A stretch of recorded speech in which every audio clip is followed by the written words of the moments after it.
Hello साथियों, आज की क्लास में हम लोग रेलवे एनटीपीसी का एग्ज़ाम जो 22 जनवरी 2021 को हुआ था उसके फर्स्ट शिफ्ट को हम लोग देखने जा रहे हैं।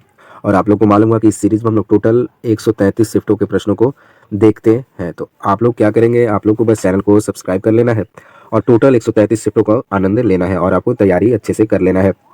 और आपको मालूम है कि हम लोग बस 10 मिनट या 12 मिनट में टोटल प्रश्नों को कवर करते हैं। 40 प्रश्नों को इतना मिनट में कवर करते हैं। तो आप लोग कम समय में ऐसे महत्वपूर्ण प्रश्नों को पाने के लिए आपको बस इतना ही कार्य है कि चैनल को सब्सक्राइब करेंगे, लाइक भी कर देना। लाइक आप लोग नहीं करते हैं, लाइक भी करना है, शेयर भी करना है। तो चलिए आज की क्लास हम लोग शुरू करते हैं। आज की क्लास का पहला प्रश्न है, विश्व भारती की स्थापना किसके द्वारा की गई थी जो बाद में एक केंद्रीय विश्वविद्यालय बना। तो विश्व भारती की जो स्थापना थी रविंद्रनाथ टैगोर द्वारा की गई थी और बाद में क्या उसे कर दिया गया, उसे एक केंद्रीय विश्वविद्यालय बना दिया गया। पहले ये विश्व भारती था और बाद में एक केंद्रीय विश्वविद्यालय बन गया। अगला प्रश्न है, भारतीय संविधान में पंचवर्षीय योजना का प्रावधान किस देश से लिया गया है। तो यूएसएसआर से यानी रसिया से, रूस से आपका भारत के संविधान में पंचवर्षीय योजना का प्रावधान लिया गया है। दक्षिण अफ्रीका से आपका क्या लिया गया है, तो संविधान में संशोधन।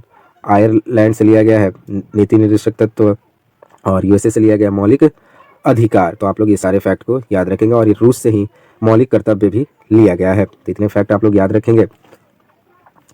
अगला प्रश्न है, साइक्लोन 30 एक पार्टिकल एक्सेलेटर है जिसका चिकित्सा में उपयोग किया जाता है। यह किस रोग से ग्रसित रोगियों की सहायता करेगा। तो यह कैंसर रोग से ग्रसित रोगियों की सहायता करेगा। कौन, तो साइक्लोन 30।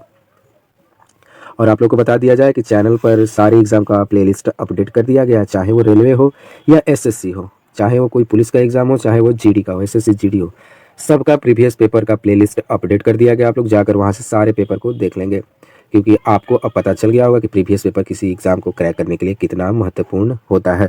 तो आप लोग जाकर वहाँ से सारे प्लेलिस्ट से प्रश्नों को देख लेंगे। और एनटीपीसी का भी प्लेलिस्ट बना दिया गया, उसमें टोटल 30 के करीब वीडियो हो गए हैं और टोटल कितने वीडियो थे, 133 शिफ्ट के प्रश्नों को हम लोग देख रहे हैं। तो आप लोग जाकर वहाँ से सारे वीडियो को कवर कर लेंगे और चैनल को सब्सक्राइब भी करेंगे। चलिए प्रश्न को देखते हैं। 1990 में HTML का आविष्कार किसने किया था। तो इसका जो आविष्कार था टीम बर्नर्स-ली ने HTML का आविष्कार किया था। कब, तो 1990 में। एक प्रश्न बनता है कि HTML का फुल फॉर्म क्या होता है। तो इसका फुल फॉर्म होता है हाइपर टेक्स्ट मार्कअप लैंग्वेज। तो आप लोग ये सब याद रखेंगे। अगला प्रश्न है, भारतीय संविधान निम्नलिखित में से कौन सा मौलिक अधिकार की गारंटी नहीं देता है। तो भारत का जो संविधान है ये व्यवसाय के अधिकार की गारंटी नहीं देता है। जो मौलिक अधिकार है उसमें व्यवसाय का अधिकार शामिल नहीं है। बाकी ये सब शामिल है स्वाधीनता का अधिकार, समानता का अधिकार और धार्मिक स्वतंत्रता का अधिकार। अगला प्रश्न है, आधुनिक आवर्त सारणी तत्वों के खाली स्थान पर निर्धारित है। तो हमारा जो मॉडर्न पीरियोडिक टेबल है, आधुनिक आवर्त सारणी जो है ये परमाणु क्रमांक पर आधारित है, एटॉमिक नंबर पर आधारित है। और आप लोग को मालूम होगा कि आधुनिक आवर्त सारणी जो है इसका श्रेय मोसले को जाता है। हेनरी मोसले जो है उन्हें मॉडर्न पीरियोडिक टेबल का पिता कहा जाता है। Father of modern periodic table कौन है, तो हेनरी मोसले इसका आंसर हो जाएगा। अगला प्रश्न है, पंजाब के किस शहर को पहले रामदासपुर के नाम से जाना जाता था। तो अमृतसर जो है इसे पहले हम रामदासपुर के नाम से जानते थे, बाद में इसका नाम अमृतसर कर दिया गया था। तो आप लोग कमेंट बताएंगे कि अमृतसर जो शहर है उसका निर्माण किसने किया था, उसको किसने बसाया था। सिखों के कौन से गुरु ने अमृतसर शहर को बसाया था। आप लोग जल्दी से कमेंट में लिखेंगे। अगला प्रश्न है, युवा मतदाताओं को अधिक से अधिक संख्या में राजनीतिक प्रक्रिया में भाग लेने को प्रोत्साहित करने के लिए भारत सरकार द्वारा खाली स्थान को राष्ट्रीय मतदाता दिवस के रूप में मनाने का निर्णय लिया गया है। तो सिंपल प्रश्न है कि राष्ट्रीय मतदाता दिवस कब मनाया जाता है। तो 25 जनवरी को राष्ट्रीय मतदाता दिवस मनाया जाता है। और इसका उद्देश्य क्या है, तो जितने भी युवा मतदाता हैं उनको जागरूक करना है कि वो राजनीतिक प्रक्रिया में बढ़ चढ़कर भाग लें। इसलिए राष्ट्रीय मतदाता दिवस हर एक साल 25 जनवरी को मनाया जाता है। अगला प्रश्न है, 1982 में भारत सरकार द्वारा निम्नलिखित में से किसे समुद्री संरक्षण के लिए समुद्री राष्ट्रीय उद्यान घोषित किया गया। तो कच्छ की खाड़ी जो है इसे 1982 में समुद्री राष्ट्रीय उद्यान घोषित किया गया। किसके द्वारा, तो भारत सरकार द्वारा। किस लिए, तो समुद्री संरक्षण के लिए। तो आप ये सब याद रखेंगे। और ये कच्छ ये कहाँ स्थित है, तो आप लोग को मालूम है कि कच्छ की खाड़ी जो है गुजरात के पास स्थित है। अगला प्रश्न है, निम्नलिखित में से क्या बायोडिग्रेडेबल पदार्थ है यानी जैव निम्नीकरणीय पदार्थ है जिसका मतलब सड़ गल जाता है, खत्म हो जाता है। तो ये जो पौधे होते हैं ये जैव निम्नीकरणीय पदार्थ है, बल्कि बाकी जो पॉलीथीन, कांच, एल्युमिनियम के ये नॉन बायोडिग्रेडेबल है। ये गलते पचते नहीं है। ये क्या होता है, ये पर्यावरण के लिए काफ़ी हानिकारक होते हैं। बाकी जो पौधे होते हैं ये तो एक समय के बाद सड़ गल जाते हैं और वो मिट्टी में मिल जाते हैं। इसलिए प्लास्टिक को इधर उधर नहीं फेंकना चाहिए, उसे रिसाइकलिंग के लिए एक जगह इकट्ठा करना चाहिए। अगला प्रश्न है, मानव शरीर का कौन सा अंग इलियम, श्रेणीखंड यानी इस्चियम और जघनास्थि यानी प्यूबिस के मेल से बनता है? तो हिप बोन जो है ये तीनों को मिलाने से बनता है। ये तीनों का जो संग्रह होता है, इलियम, इस्चियम और प्यूबिस, ये जब तीनों एक साथ जहाँ मिलते हैं वहाँ पर हिप बोन का निर्माण होता है। तो ये आपका प्रश्न बायोलॉजी का हो जाएगा।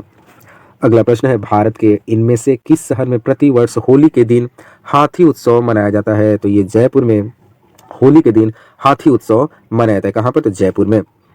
अगला प्रश्न है, निम्नलिखित में से किस शहर में जंतर मंतर नहीं है? तो इंदौर में जंतर मंतर नहीं है। आपका जयपुर में मिल जाएगा, उदयपुर में मिल जाएगा और उज्जैन में आपका जंतर मंतर मिल जाएगा, लेकिन इंदौर में आपको जंतर मंतर नहीं मिलेगा। अगला प्रश्न है, क्लेमेंट इटली जो बाद में ब्रिटेन के प्रधानमंत्री बने, खाली स्थान के सदस्य के रूप में भारत आए थे? तो वो साइमन कमीशन के सदस्य के रूप में क्लेमेंट इटली भारत आए थे। और साइमन कमीशन जो भारत आया था 1928 में आया था। और क्लेमेंट इटली से एक ये प्रश्न बनता है कि भारत के आज़ादी के समय ब्रिटेन का प्रधानमंत्री कौन था? तो वो थे क्लेमेंट इटली। तो अगर आपको चैनल पसंद आ रहा है तो आपको बस इतना ही कार्य करना है, बाबू के चैनल को सब्सक्राइब कर देना है और लाइक करना है और शेयर करना है। सबसे पहले आपको सब्सक्राइब करना, फिर लाइक कीजिए। शेयर तो आप लोग करेंगे नहीं, बस आप लोग लाइक और सब्सक्राइब कीजिए। अगला प्रश्न है, निम्नलिखित में से कौन सा पादप हार्मोन है? तो ऑक्सिन जो है आपका पादप हार्मोन। पादप हार्मोन मीन्स प्लांट हार्मोन। पौधे में कौन सा हार्मोन पाया जाता है? तो ऑक्सिन हार्मोन पाया जाता है। बाकी जो थायरॉक्सिन, एस्ट्रोजन, ये जो है आपके मानव में पाया जाता है। और क्लोरोफिल तो कोई हार्मोन है ही नहीं। ये पौधों का जो हरा रंग होता है पत्तियों का, ये क्लोरोफिल के कारण होता है। अगला प्रश्न है, दी गई वायुमंडलीय परतों में से किसका घनत्व सबसे कम है? तो बहिर्मंडल जो है, बाह्यमंडल इसे बोलते हैं, इसका जो घनत्व है सबसे कम है ऑप्शन के अनुसार। अगला प्रश्न है, निम्नलिखित में से किसने कभी भी भारतीय राष्ट्रीय कांग्रेस की अध्यक्षता नहीं की? तो मैं आपसे बता रहा हूँ कि भारतीय राष्ट्रीय कांग्रेस जो है इससे हर शिफ्ट में प्रश्न बन रहे हैं, चाहे वो आरपीएफ एसआई था या आरपीएफ कांस्टेबल था। एनटीपीसी में भी हर शिफ्ट में आईएनसी से प्रश्न बन रहे हैं। तो BR अम्बेडकर जो थे, भीमराव अम्बेडकर, ये आईएनसी के कभी भी अध्यक्ष नहीं बने हैं। ये सरोजिनी नायडू जो थी पहली भारतीय थी जिन्हें 1925 में भारत का इसका भारतीय राष्ट्रीय कांग्रेस का अध्यक्ष बनाया गया था। कहाँ पर? तो कानपुर में इन्होंने इसकी अध्यक्षता की थी। पहली भारतीय थी जिन्हें आईएनसी का अध्यक्ष बनाया था। पहली महिला कौन थी जो इंडियन नेशनल कांग्रेस के अध्यक्ष बनी थी? वो थी एनी बेसेंट, जिन्हें 1917 में बनाया गया था। अगला प्रश्न है, निम्नलिखित में से किसे प्राकृतिक संसाधन की उपयुक्त परिभाषा माना जाता है? तो आपको बस प्राकृतिक संसाधन की परिभाषा पूछा, तो इसका परिभाषा होता है, प्राकृतिक संसाधन प्रकृति का एक ऐसा उपहार है जो मानव जाति के लिए उपयोगी है। तो ये आप लोग याद रखेंगे। अगला प्रश्न है, मिशन इंद्रधनुष निम्नलिखित में से किस सरकारी योजना से संबंधित है? तो बाल टीकाकरण जो है मिशन इंद्रधनुष का उद्देश्य था। मिशन इंद्रधनुष में यही कहा गया था कि जितने भी बच्चे उन्हें टीकाकरण किया जाता है। आप लोग बताएंगे कि मिशन इंद्रधनुष जो योजना थी कब लॉन्च की गई थी, कब इसकी शुरुआत भारत सरकार द्वारा की गई थी? आप लोग कमेंट में लिखेंगे। 2 प्रश्न हो गया, दोनों को आप लोग लिखेंगे। अगला प्रश्न है, निम्नलिखित में से कौन सा कथन स्वाधार गृह योजना का उद्देश्य नहीं है? फिर से योजना आपको केंद्र सरकार की सारी योजनाओं को शुरू से लेकर रट जाना, खासकर जो 2014 से जब से प्रधानमंत्री नरेंद्र मोदी बने हैं वहां से लेकर अभी तक के सारे प्रश्नों को आपको, सारी स्कीम, सारी योजनाओं को पढ़ना है। तो इसका जो स्वाधार गृह योजना है इसका उद्देश्य यह कौन नहीं है? तो सामाजिक रूप से पिछड़े महिलाओं को सरकारी नौकरी प्रदान करना, ये इसका उद्देश्य नहीं है। बाकी इसका देख लेते हैं, हमको ये तो बदल देगा, ऑप्शन के अनुसार बदल देगा, लेकिन हमें क्या है इसका उद्देश्य वो पढ़ लेना है। पिछले वर्ग की महिलाओं को आवास, भोजन और कपड़े प्रदान करना इसका उद्देश्य है। महिलाओं को कानूनी सहायता प्रदान करना इसका भी ये उद्देश्य है। और एक उद्देश्य महिलाओं को नए उद्यम के लिए सक्षम बनाने के लिए सहायता प्रदान करना इसका उद्देश्य है। तो ये आप लोग ये सब याद रखेंगे। अगला प्रश्न है, आदि ग्रंथ किस समुदाय का धार्मिक ग्रंथ है? या आदि ग्रंथ, तो ये सिख धर्म का धार्मिक ग्रंथ है जिसका नाम है आदि ग्रंथ। अगला प्रश्न है, निम्नलिखित में से किस राज्य की लोकसभा में एक से अधिक सीट है? तो सिक्किम जो है यहाँ की लोकसभा में 1 से अधिक सीटें हैं। तो आप लोग देख सकते हैं मिजोरम, सिक्किम, नागालैंड, यहाँ पर बहुत कम सीट है, लगभग 1 या 0, लेकिन मेघालय में 1 से अधिक है। अगला प्रश्न है, इंदिरा गांधी विकास अनुसंधान कहाँ स्थित है? ये आपका मुंबई में स्थित है। इंदिरा गांधी विकास अनुसंधान जो है ये आपका मुंबई में स्थित है। अगला प्रश्न है, दादा साहब फाल्के पुरस्कार किस क्षेत्र के प्रसिद्ध हस्तियों को उनके उल्लेखनीय योगदान के लिए दिए जाने वाला सर्वोच्च पुरस्कार है? ये प्रश्न काफी आसान है। सिनेमा में दादा साहब फाल्के पुरस्कार दिया जाता है। अगला प्रश्न है, किस महान स्वतंत्रता सेनानी को देश बंधु के नाम से जाना जाता है? तो चित्तरंजन दास को देश बंधु के नाम से जाना जाता है। और आप लोग को मालूम है कि चित्तरंजन दास और मोतीलाल नेहरू ने मिलकर 1923 में एक सभा का क्या किया था, स्थापना किया था। तो वो सभा का आप लोग नाम बताएंगे, क्योंकि ये पिछले शिफ्ट में ये प्रश्न बना था। अगर आप लोग पढ़े होंगे तो आप उसको कमेंट में जरूर बताएंगे। चित्तरंजन दास और मोतीलाल नेहरू ने मिलकर 1923 में किस संगठन की स्थापना की थी, आप लोग कमेंट में बताएंगे। अगला प्रश्न है, निम्नलिखित में से किस इमारत का निर्माण प्रथम विश्व युद्ध में बलिदान देने वाले अविभाजित भारत के सैनिकों के युद्ध स्मारक के रूप में किया गया? तो ये जो था इंडिया गेट जो है, हम लोग देखते हैं, वहाँ पे जाते हैं, फोटो खिंचाते हैं, घूमते हैं। ये जो है प्रथम विश्व युद्ध में जो हमारे जवान मरे थे, सैनिक मरे थे, उनके याद में ये इंडिया गेट का निर्माण किया गया है। अगला प्रश्न है, निम्नलिखित में से कौन सा डिजिटल इंडिया कार्यक्रम के अंतर्गत विकसित किए जाने वाले क्षेत्र का हिस्सा नहीं है? तो फिर से स्कीम से प्रश्न आ गया, फिर से एक योजना के संबंधित प्रश्न आ गया। डिजिटल इंडिया कार्यक्रम इस पर पूछ दिया कि कौन उसका हिस्सा नहीं है। तो सभी के लिए सरकारी विद्यालयों में शिक्षा इसका उद्देश्य नहीं है। बाकी जो है ब्रॉडबैंड, हाईवेज, मोबाइल सेवाओं की वैश्विक पहुंच, भारत में बेहतरीनकरण के लिए ई गवर्नेंस, ये इसका हिस्सा है। अगला प्रश्न है, उत्तर ध्रुवीय वृत्त यानी आर्कटिक सर्कल में भूमध्य रेखा तक जाने के लिए किसी व्यक्ति को बायोम के किस क्रम में गुजरना होगा? तो आपको टुंड्रा, टैगा, समशीतोष्ण वन या और उष्णकटिबंधीय वर्षा वन के क्रम में आपको गुजरना पड़ेगा। आपको आर्कटिक सर्कल जो ध्रुव पर है वहाँ से आपको भूमध्य रेखा यानी इक्वेटर पर आने के लिए इन क्षेत्रों से गुजरना पड़ेगा। अगला प्रश्न है, खाली स्थान को कश्मीर के सैफ्रॉन टाउन के रूप में जाना जाता है। तो कश्मीर में एक पंपोर है, इसे सैफ्रॉन टाउन के नाम से जाना जाता है।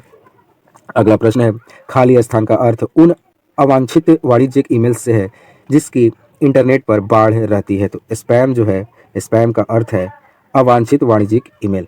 ये जो स्पैम मैसेज होते हैं, मेल होते हैं, बहुत सारे मेल पे हमारे जीमेल पर आते हैं और हमें काफ़ी डिस्टर्ब करते हैं।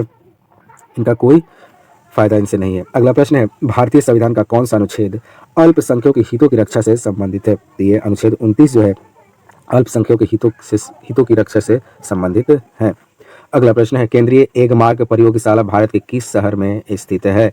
तो नागपुर में केंद्रीय एग मार्ग प्रयोगशाला जो है नागपुर में स्थित है। तो आप लोग इसको याद रखेंगे। अगर वीडियो पसंद है आप लोग लाइक और शेयर सब्सक्राइब करते हुए चलेंगे। पृथ्वी के पर्यावरण और प्रदूषण के बारे में सार्वजनिक जागरूकता बढ़ाने के लिए प्रत्येक वर्ष दुनिया भर में निम्नलिखित में से कौन सा दिन पृथ्वी दिवस के रूप में मनाया जाता है? तो 22 अप्रैल जो है पृथ्वी दिवस के रूप में मनाया जाता है। अगला प्रश्न है, निम्नलिखित में से कौन सी भाषा संयुक्त राष्ट्र की 6 आधिकारिक भाषाओं में से नहीं है? तो चीनी जो है, भारत की जो संयुक्त राष्ट्र यूनाइटेड नेशन की जो 6 आधिकारिक भाषा है उसमें चीनी मौजूद है। बाकी जापानी, उर्दू, हिंदी ये आधिकारिक भाषा में शामिल नहीं है, चीनी इसमें शामिल है, इंग्लिश भी शामिल है। तो आप लोग टोटल 6 भाषाएं आप लोगों को याद कर लेंगे। अगली प्रश्न है, निम्नलिखित में से कौन सा देश संयुक्त राष्ट्र सुरक्षा परिषद का अस्थायी सदस्य नहीं है? तो कनाडा जो है इसका स्थायी सदस्य नहीं है। चीन, रूस, फ्रांस इसके स्थायी सदस्य हैं। अमेरिका भी इसका स्थायी सदस्य है। तो आप लोग सारे स्थायी सदस्यों का नाम याद कर लेंगे। टोटल 5 स्थायी सदस्य होते हैं और 10 अस्थायी सदस्य होते हैं। तो पाँचों का आप लोग नाम याद कर लेंगे और ये 10 जो होते हैं बदलते रहते हैं। अगला प्रश्न है, और आप लोग देख रहे हैं यहाँ पर कि यूनाइटेड नेशन से, संयुक्त राष्ट्र से बहुत सारे प्रश्न इस शिफ्ट में पूछे गए। तो संगठन यूनाइटेड नेशन से जितने भी रिलेटेड संगठन है, जैसे international labour organisation, WHO, UNESCO, तो सारे ऐसे संगठन को आप लोग उनके हेडक्वार्टर से संबंधित कौन सा देश उसमें शामिल है सब आप लोग याद कर लेंगे। अगला प्रश्न है, निम्न में से कौन सा तत्व कमरे के ताप पर अभिलाक्षणिक गंध युक्त हरी पीली गैस के रूप में होता है? तो इसका नाम है क्लोरीन। क्लोरीन का गैस कैसा होता है? हरी पीली। अगला प्रश्न है, कौन सी 2 नदियों को पट्टी सीमा लिफ्ट सिंचाई परियोजना द्वारा जोड़ा गया है? तो गोदावरी और कृष्णा जो है ये 2 नदी हैं जिन्हें पट्टी सीमा लिफ्ट सिंचाई परियोजना द्वारा जोड़ा गया है। तो हमने यहाँ पर एनटीपीसी की शिफ्ट के सारे प्रश्नों को देख लिया है। अगर आपको ये वीडियो पसंद आ रहा है तो आप लोग चैनल को सब्सक्राइब करेंगे, लाइक करेंगे और शेयर करेंगे। तब तक मिलते हैं नए वीडियो के साथ। जय हिंद, जय भारत।